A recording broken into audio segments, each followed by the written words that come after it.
right, ladies and gentlemen, we'll call this meeting of the Planning Commission meeting together today, the 20th of January at 6:04 p.m. Let's see, I don't want to put you on the spot, Craig, so we'll. Okay, we're good. All right.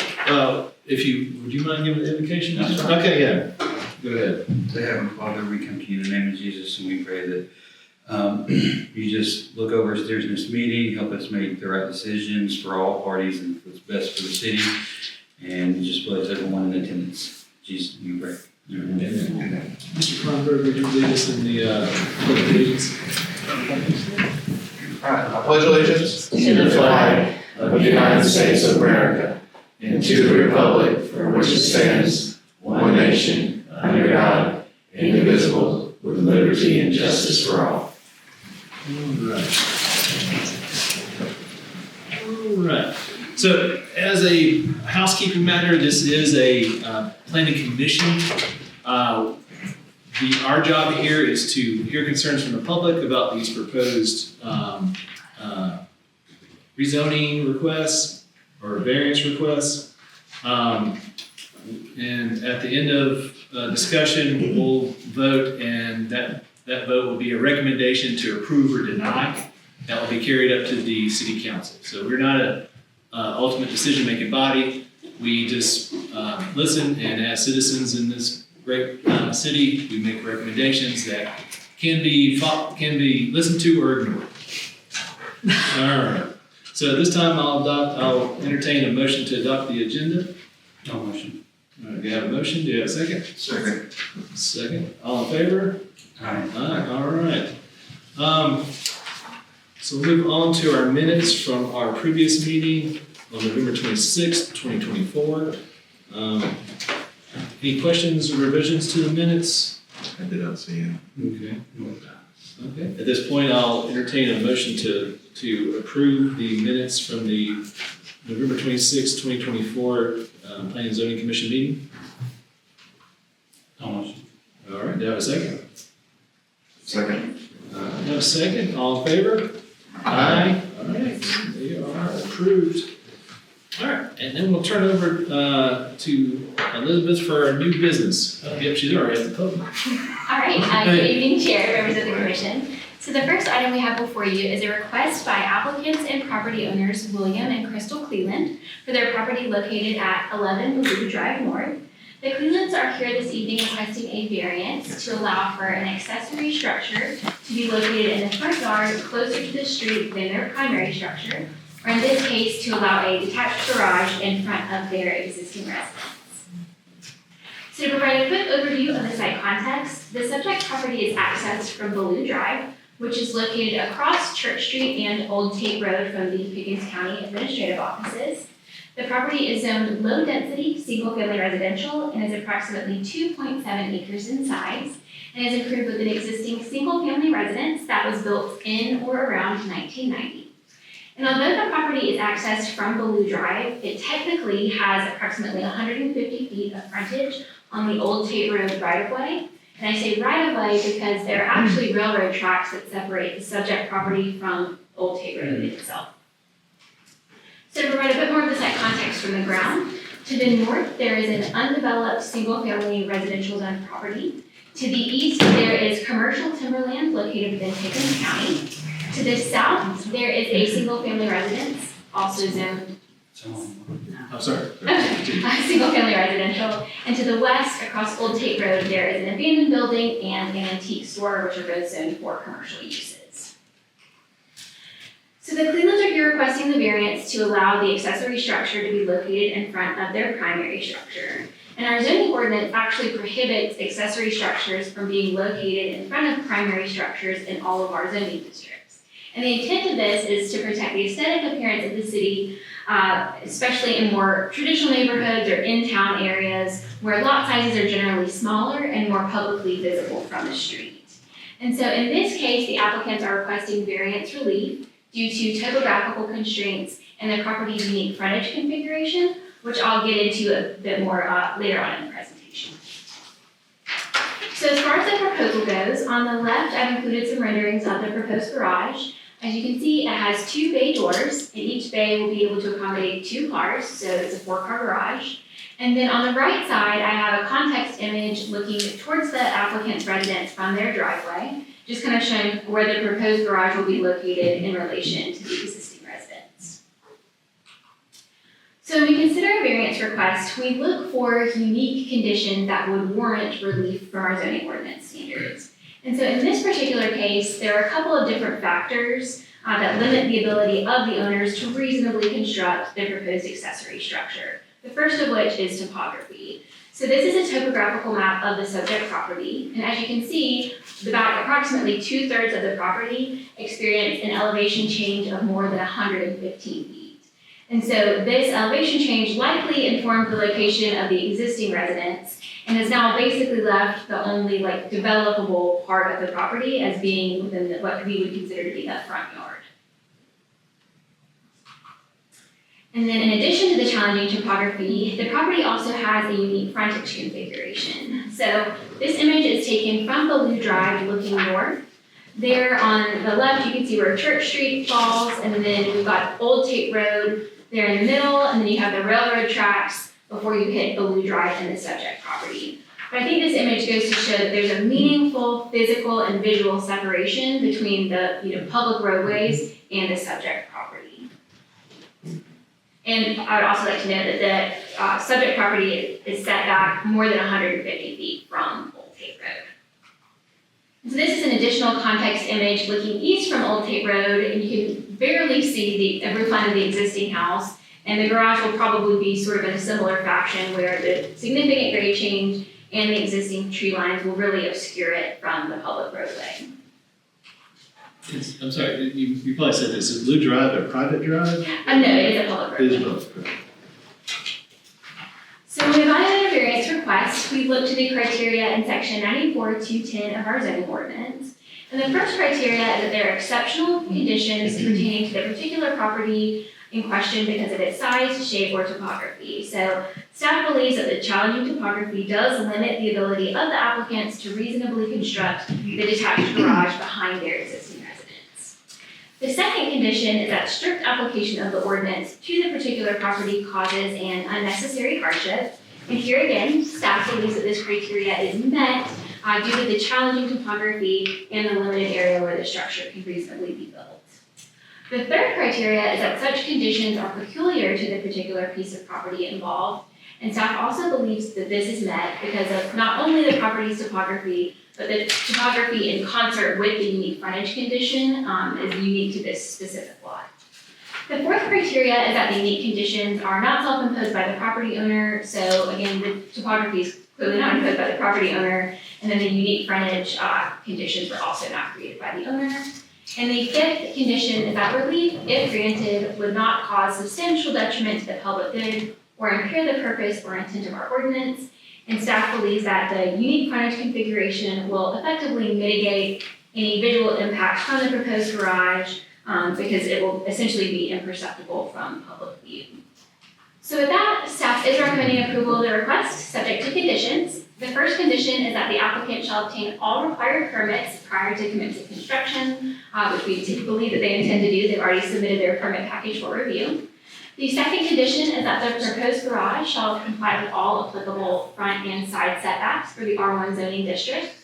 And the third condition is that the driveway to the garage and any associated maneuvering areas shall be paved in accordance with our ordinance. So with that, this concludes my presentation, and then we have the applicants in attendance as well. Yeah, thank you. This time, if anyone would like to speak on this matter, please walk up and introduce yourself if you'd like to. Anyone like to? Okay, fair enough. I guess my question for the applicants is how did y'all convince each other to allow you to build a 4-car garage? I'm still trying to do that with my wife. All right, I will gladly answer this. State your name and address for the record, please. My name is Will Avant, I go by Billy. I live at 11 Ballew Drive with my wife, Crystal. So if you notice in the pictures, We don't have a shortage of vehicles. Sitting them outside, everybody has washed their car and watched it get dirty. Yeah. It's rough on them. I like keeping my vehicles pristine. There's another vehicle that we have a 2002 Camaro that has 23,000 miles. Yeah. I currently pay for a storage unit, Okay. place that car in there. And it don't sound like a lot if you look at it per month, but whenever you look at it, we've been storing it for 2 years, maybe more. A lot. Yeah. Adds up, Yeah. and, you still got our other vehicles that sit, and I think it would look better for the vehicles to be in a garage where you can't really see all of them. Yeah. And that's the primary reason, is getting them out of the way. Fair. I'm trying to make space for more stuff that I can get and put in there. Yeah, and it's a very difficult location, and she Yeah. mentioned earlier that the drive is public. Yeah. Yes, it is. I've been to the house that I did Yes. it, where you would have It's- to, there's nowhere else to put it. I mean, Right, and it's yeah. not gonna be, But it also, it it's seems, not gonna be, And if you It's have gonna multiple be cars in the fine. driveway, it's hard to get in and out. yeah. In all honesty, if you parked our vehicles on concrete, we can't get her vehicle into the house garage. Mhm. And in the house garage, my beautiful truck is too big to fit in its, height and length. Yeah, yeah. All right. Any other comments, any questions? Y'all have any questions, comments? All right. At this point, I would be in favor of voting for recommendation for approval. no second. Okay. All right. Just for Alright. clarification, are you guys amenable to the conditions of approval? Oh, yes. Yeah, so, vote to recommend with the conditions so stated. Okay, so the All in motion. favor? I'm sorry, who made the Oh. motion? I'll make a motion. Okay, thank you. Yes, second. Second. All right, all in favor? Aye. All right, thank you. So, make the motion? Yes, Yep. Tom. yeah, it'll go up to the county, the city council, and hopefully you'll get your approval. I hope so too, it's been a process. It has been, and I can see, because it looks to be kind of close to whether or not it's on the road front. It sticks out. Yeah, It's pretty close. It's a very, yes, they call our drive public, but Yeah. as soon as you come across the tracks and you take a left, you're in my driveway. You're not really on a road, you're not driving past. Public-ish. Yeah, public-ish. Yeah, public. All right, well, thank you all so much. Thank y'all. All right.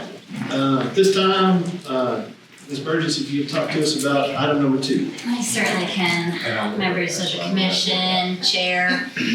So item 2, we're here to discuss a request by the applicant, David Michael, on behalf of Gateway Crossing. I do not believe David is here tonight, but we do have, well, He's here Oh, from, I'm he's sorry. here from Indiana. I'm sorry. I haven't met you before. Very nice to meet you, David. You as well. This is for the Gateway Crossing development, also, as we know it right now, is Publix. So this is for the Longhorn, which we refer to as parcel number 3. It is 1.97 acres in the C2 zoning. They are seeking 2 variances tonight. The first one would be from the sign code, and that is to exceed the number of signs per elevation and the number of signed elevations for the Longhorn. So 2 different things. So as you all are familiar with this property, this is a rough estimate of where it is exactly, as for some reason the plat has not been uploaded to the assessors, although it has been recorded. So there we do have definite lines on where this is going to be. So again, it is just shy of 2 acres. It will have water and sewer, and it does have frontage on 515 and just a scotch of it on Camp. Zoning is C2, and as we discussed, it's to be a Longhorn. So in the surrounding area, we have the Publix. There will be out parcel number 4 to the north, and then out parcel number 1 is also there, where the future Chipotle will be. I'm sorry, Chick-fil-A and then Chipotle. So next door will be the Chick-fil-A, and then the Chipotle is further down. And then across the street, we have the U-Haul, not the Quick Stop, the Quick Change, no, the Quick Trip. not the QT, The oil change. the oil change place, thank you. Oh. And then Amicola's over there as well. Yeah. I forget about that. So the request, the request is to allow for greater than the number of signs that is currently permitted per a single tenant building. Sign ordinance only allows for 2 sign facades and only 1 sign per facade, 2 signs total. And the applicant is proposing 3 sign facades, one of which will have 2 signs for 4 signs total. So as you can see here, with the elevations that they have provided, you have the logo or the steer, which is considered signage, as well as the Longhorn Steakhouse spelled out there.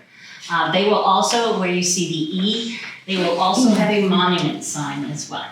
So on top of what they are proposing, they will have an additional sign for the monument at the corner as well. So as you just heard, the criteria for a variance for our zoning code, there's actual different criteria for a variance from our sign code. So as laid out in 9571A, it has the hardship situations that are to be granted for a sign variance. So number 1, where the proximity of existing signs on adjoining lots causes the subject property to be ineligible due to spacing requirements for a sign of the type sought. This is not met just because we don't have spacing requirements, and also these are wall signs. So these are on the building, so they're not on the land. Number 2, where such conditions are not the result of any actions of the property owner. So this has not been developed yet. So any hardship that would be received on a vacant property would directly be the developer's issue, not the property's issue. 3, where variances are limited to the minimum relief necessary to overcome the hardship. So the applicant could consolidate their signage. And so by consolidating their signage, they would not require this. And then lastly, it says, in no case shall be granted to allow a greater number of signs that would be allowed if the hardship did not exist. So the intent of the request of variances is to allow more signage. So it's in direct contrast with our bylaw. So,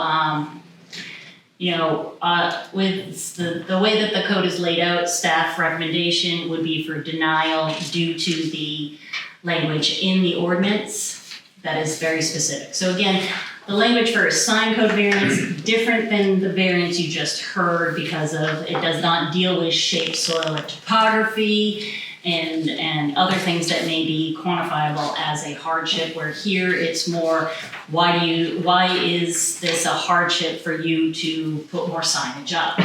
And where it's not developed, it's on a corner lot that faces both 515 and Camp Road, with a monument sign plus the building signs plus the logos. So, but again, this is not a reflection of our ordinance. This is a national branding company.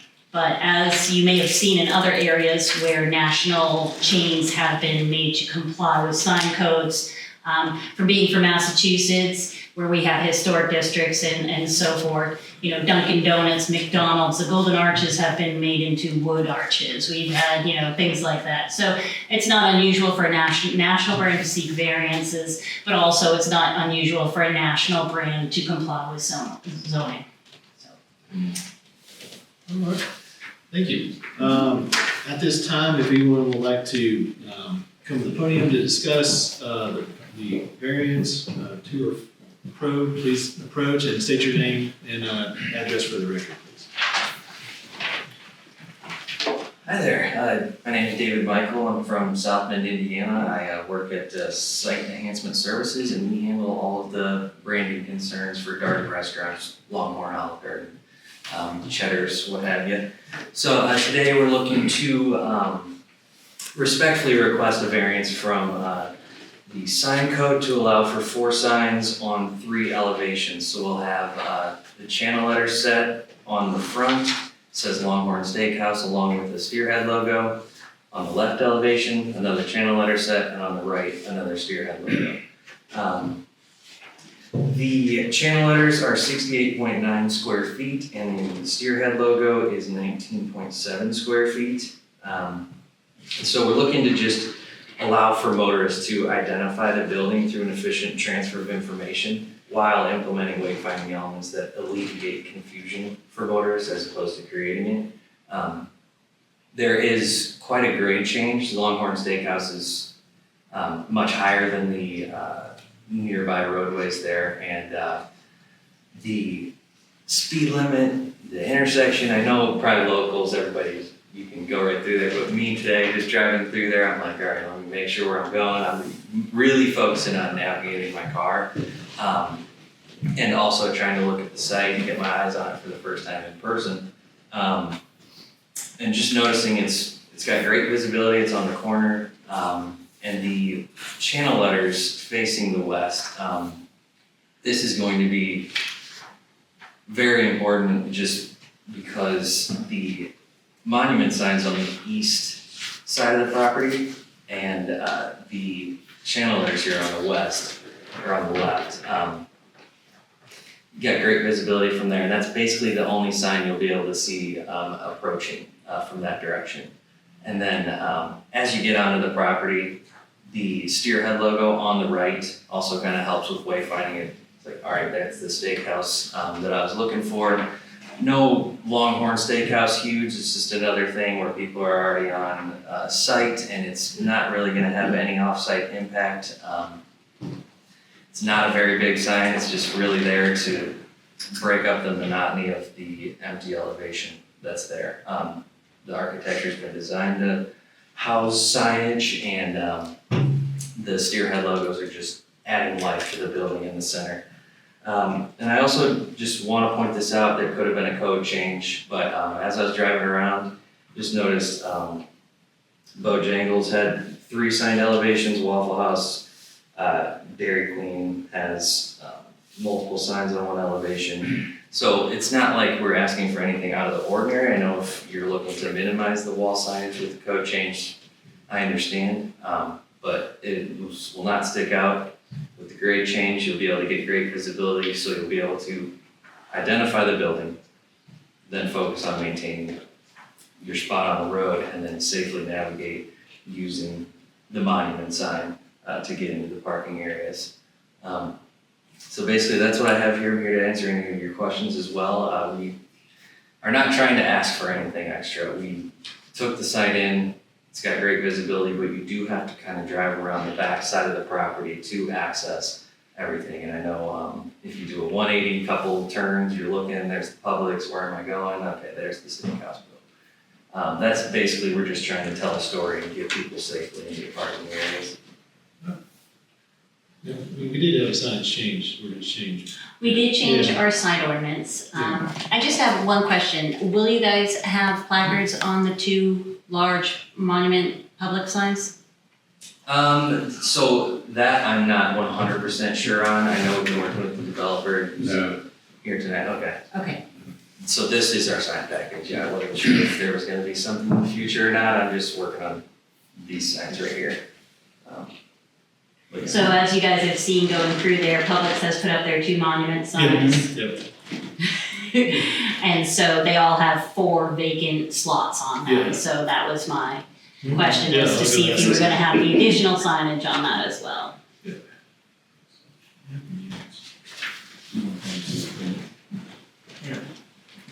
And I see that you have, in your packet, you had a proposed then an allowed signage. Oh, yes. Yeah. Yeah, so that was just kind of me. I was working with my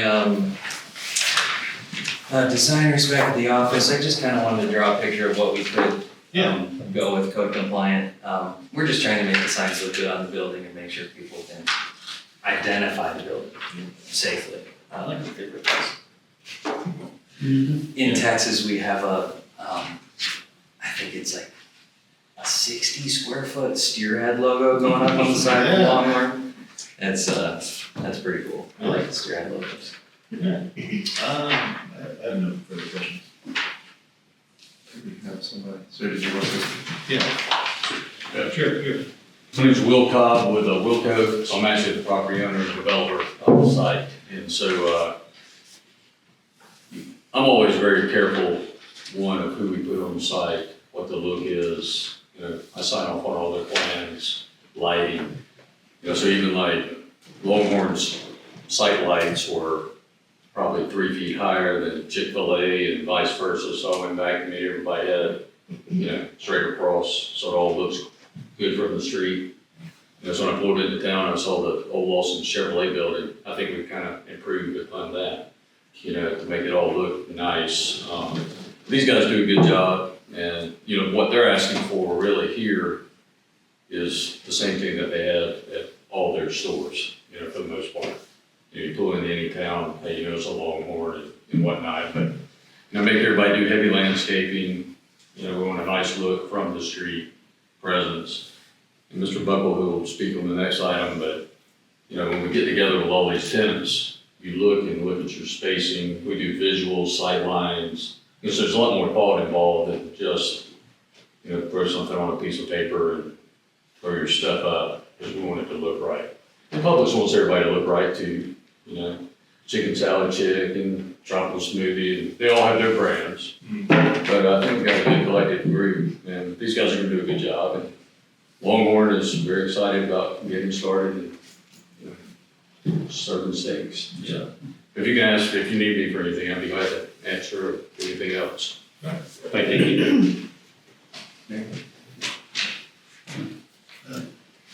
Any other questions? So my inclination would be to deny, just because we have the ordinance and I don't see that the conditions are met. I understand if you disagree, because it does seem like they're coming under their square footage, and so I think that was the major concern of the ordinance, but the way it's laid out, the exceptions are met, point by point. Any comments, responses to that?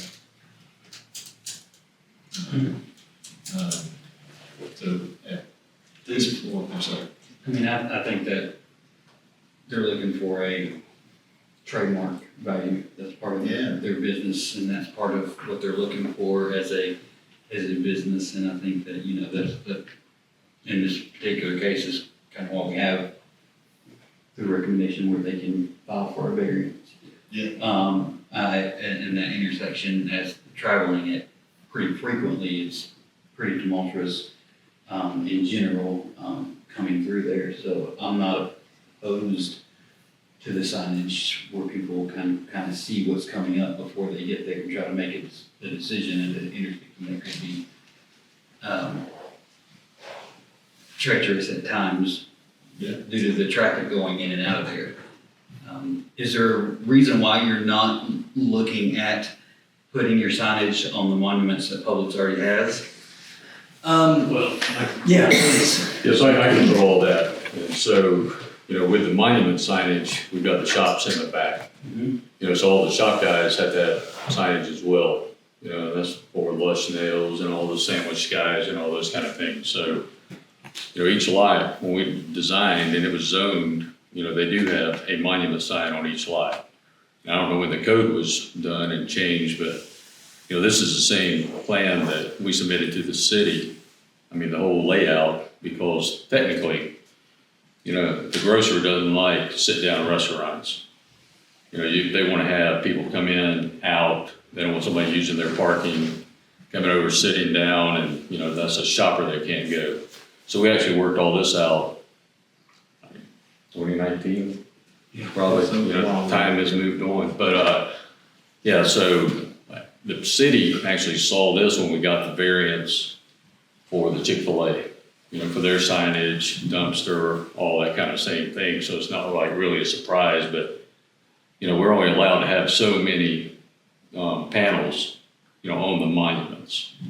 And that's for like Chicken Salad Chick and all the shop space guys. Because, we do sit up on a hill and things are kind of tucked up and around. I mean, I think we're 40, 50 feet. Oh, I don't know. Yeah, anyway, he's got it. But, we're 50 feet up on the road. I think I brought it down 30 feet, 40. We have glass rock and do all the kind of stuff. But,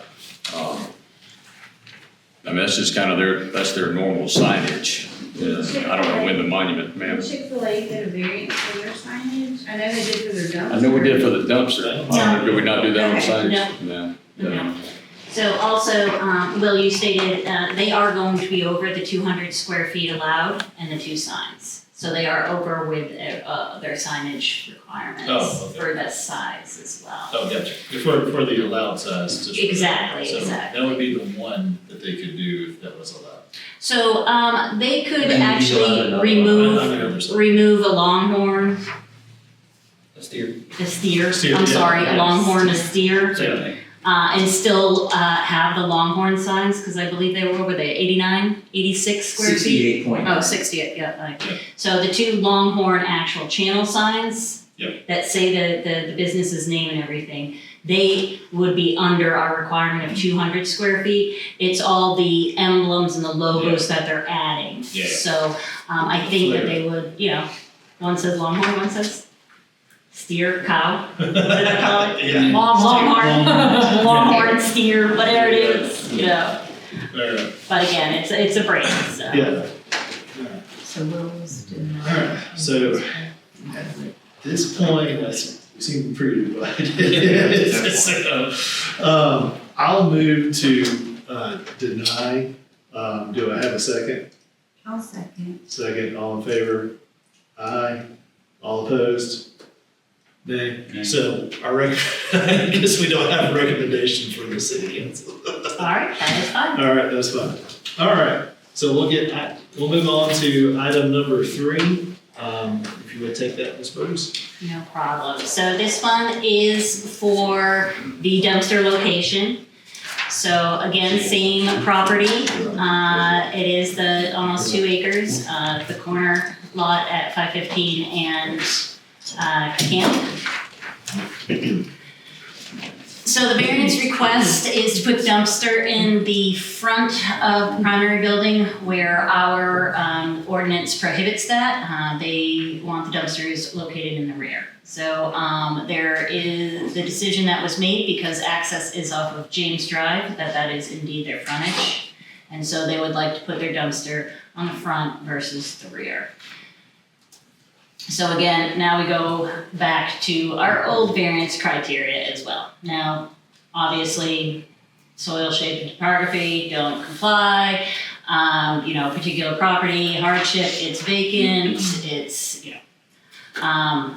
conditions are not particular to this property nor to the property owner. And then locating the dumpster directly in front of the vehicular access drive into the site, the aesthetic quality of the proposed development is compromised per the criteria. So again, you have to meet all of the criteria, not 1 or 2. Here we have done the analysis and we feel that it has not met any of the requirements, and so the staff is recommending denial. Okay, thank you. Is there anyone who'd like to speak on behalf of the proposed variance? Thank you. If you would state your name and address for the record. Sure. I'm David Bucko, 3740 Da Vinci Court, Suite 100, Peachtree Corners, Georgia. We are a civil engineer consultant. Mary, would you mind putting up the overall site plan, please? And I might approach. Oh, yeah. You may approach the bench. Well, it's easier for me to kind of talk. So this is, we first started talking about this in May of 2023 about the variance first for the Chick-fil-A. They started their SIR report, and that's when Mary came back and interpreted that the internal ring road here was the public street.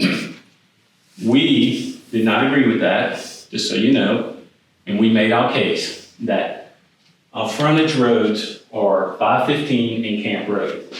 911, and we've done numerous shopping centers throughout Georgia, and 911 now gives road names and addresses off of them. So for instance, they have a road name here, and their address is off. So it's not a road. It's so that emergency vehicles can be dispatched to a location because GPS is so good.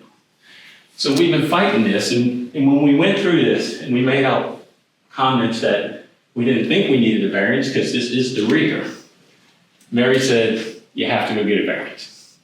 So it's just a procedure. So we did, and we were approved for that. Yeah. Now here we are again, back before this board where we're in the rear, but we're having to seek a variance. We said we needed a variance on this one, and Mary said no. This one's okay, but it obviously was the front yard to us. Because you have to have a building setback line here if you're gonna say it's a public street. And on the 911s in Jefferson, they actually give an address to the back of the public. And I said, why? Because this is an active situation at a store, and it's at the back of the store, they like to dispatch their 911 to the back, not to the front. So this really comes down to the interpretation of what's a public street. Yeah. And so front, so this would be our front, this is our rear, we technically don't need a variance. So we complied with going through the variance request for Chick-fil-A, and we were approved. We respectfully asked for approval of variance request for the Longhorns. And yeah, for this, I see, obviously, both sides, there is a bit of a judgment call as to what is road frontage. I understand you don't want your dumpster facing 515 or Camp Road, because that's what people see when they drive by. But I also see, if it's an actual access when you come in, is, technically that is the road access, and so I can see the issues there. And I'll actually call 911 to talk to them about it. This didn't start, I've probably done over 200 shopping centers in my career. Yeah.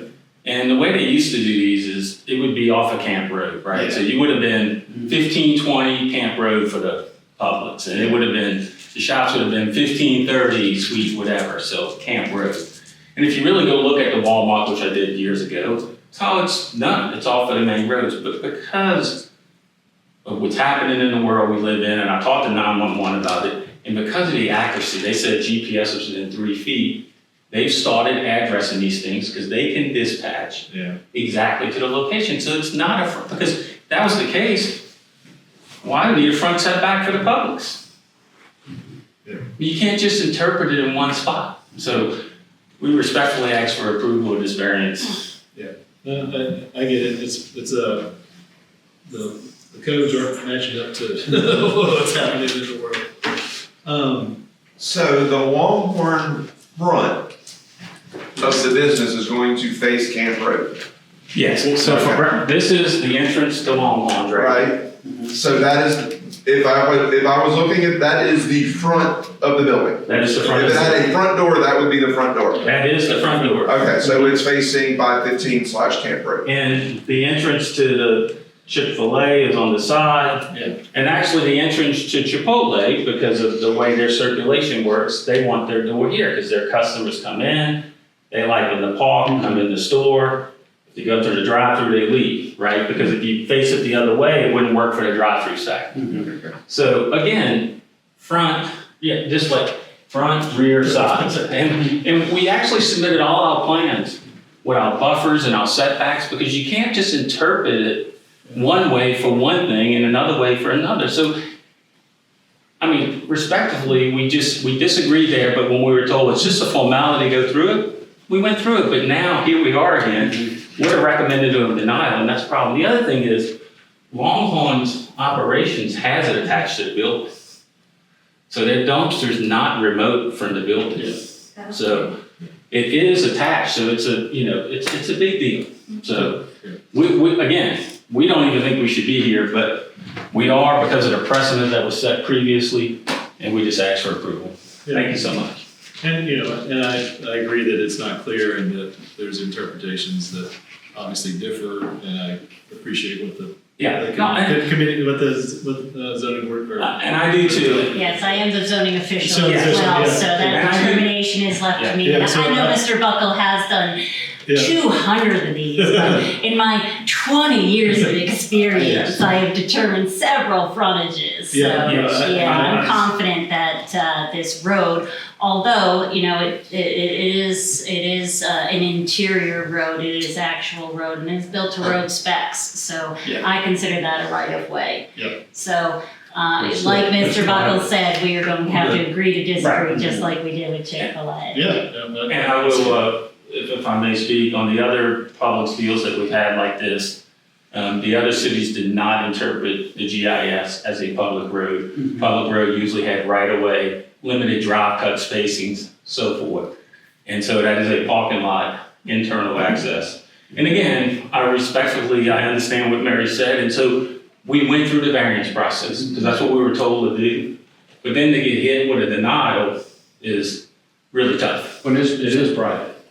I'm not dedicating any of that. Your frontage doesn't matter if it's private or public. Well, So, I mean, it is what it is. So we'll Moving forward. leave it at that. Any other questions, we'd glad to answer it. And, Yeah. thank you so much. So we're designated that as a public road?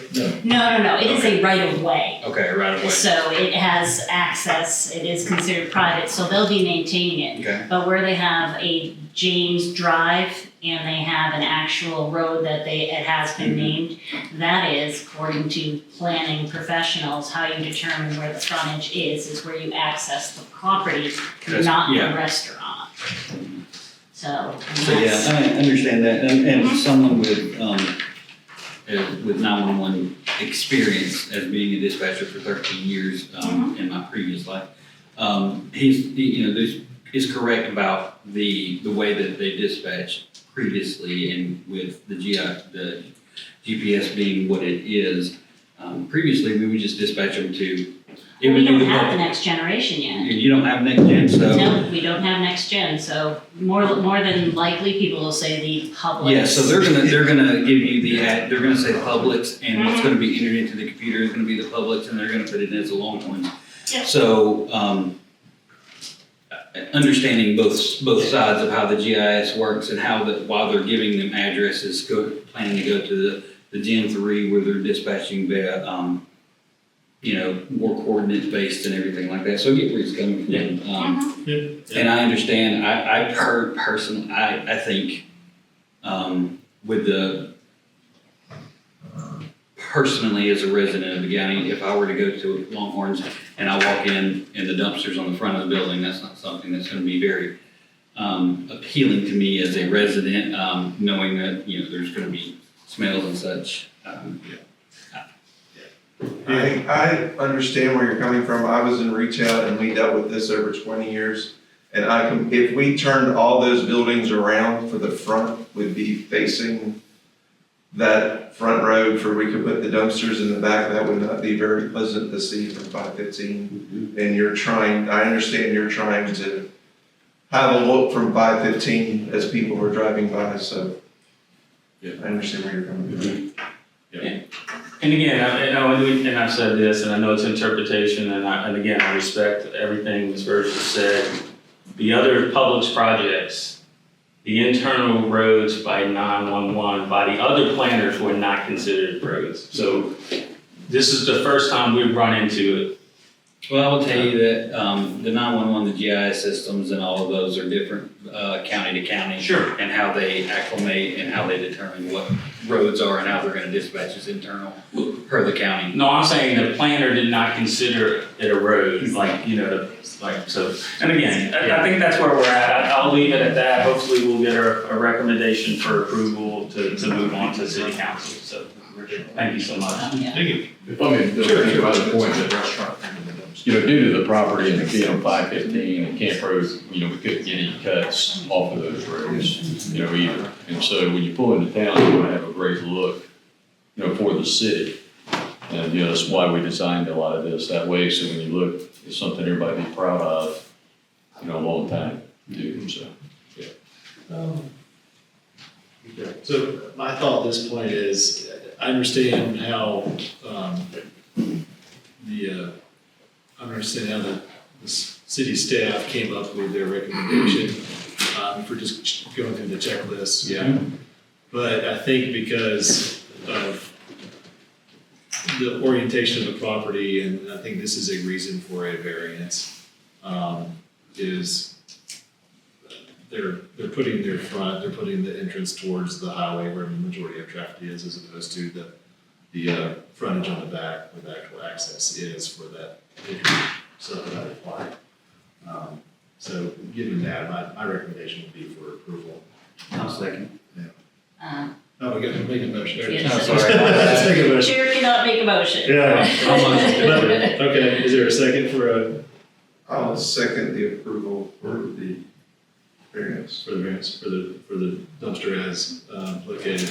All right, all in favor? Aye. All right, we'll hand our recommendation to the city council, who can choose to follow or disregard. Thank you so All much. right, thank you. Is that meeting next Monday? Where is it?